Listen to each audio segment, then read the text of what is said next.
السلام علیکم ورحمۃ اللہ وبرکاتہ۔ رمضان کا پہلا عشرہ بھی گزر گیا، دوسرا عشرہ بھی کمپلیٹ ہی ہو گیا، بس ایک دن باقی رہ گیا ہے۔ اب رمضان کا تیسرا عشرہ شروع ہونے والا ہے،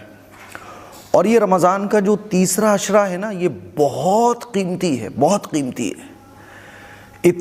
اتنا قیمتی ہے، آپ اندازہ کیجئے کہ رسول اللہ صلی اللہ علیہ وسلم کے بارے میں حضرت عائشہ صدیقہ رضی اللہ تعالی عنہ فرماتی ہیں کہ حضور علیہ الصلوۃ والسلام کے پہلے عشرے کی عبادت خوب زیادہ ہوا کرتی تھی، لیکن دوسرے عشرے کی عبادت پہلے عشرے سے اور بڑھ جاتی تھی، اور تیسرے عشرے کی عبادت کے تو کیا کہنے، رسول اللہ صلی اللہ علیہ وسلم بستر کو ہی چھوڑ دیا کرتے تھے، یعنی آرام بالکل اب ختم۔ رمضان کا آخری عشرہ یہ بہت قیمتی ہے، کیونکہ اس میں لیلۃ القدر کی رات بھی ہوتی ہے، شب قدر بھی آتی ہے۔ اس میں 5 راتیں شب قدر کی ہوتی ہیں، اس میں سے کوئی ایک رات فائنل لیلۃ القدر کی ہوتی ہے، اور لیلۃ القدر کو حاصل کرنے کے لیے اعتکاف یہ بڑی عظیم الشان عبادت ہے۔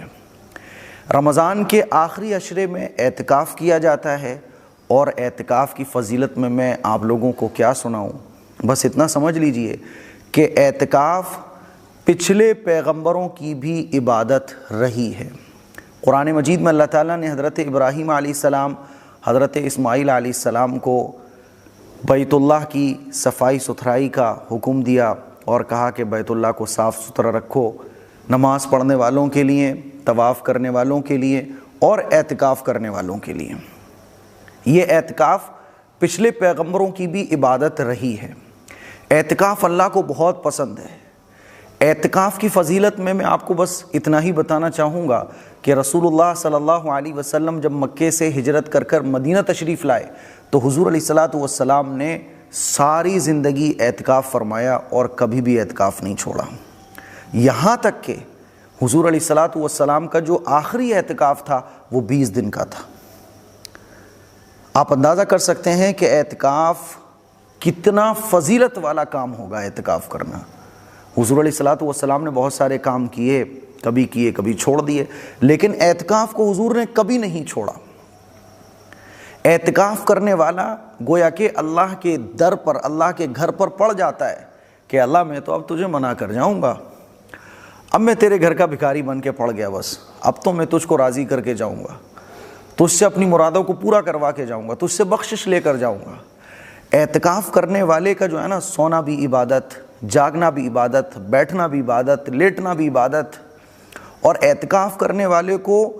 ان عبادتوں کا بھی ثواب مل جاتا ہے جو وہ اعتکاف کی حالت میں نہیں کرتا۔ جیسے اعتکاف کرنے والا جنازے میں شرکت نہیں کر سکتا، مریض کی عیادت نہیں کر سکتا، مسجد سے باہر نہیں جا سکتا نا وہ،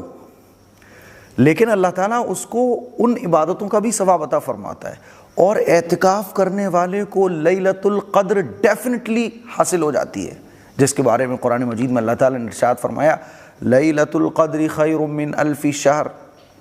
کہ ایک رات 1000 مہینوں کی عبادت سے بہتر ہے۔ 1000 مہینوں کے تقریباً 83-84 سال بنتے ہیں۔ تو میرے عزیز بھائیوں میں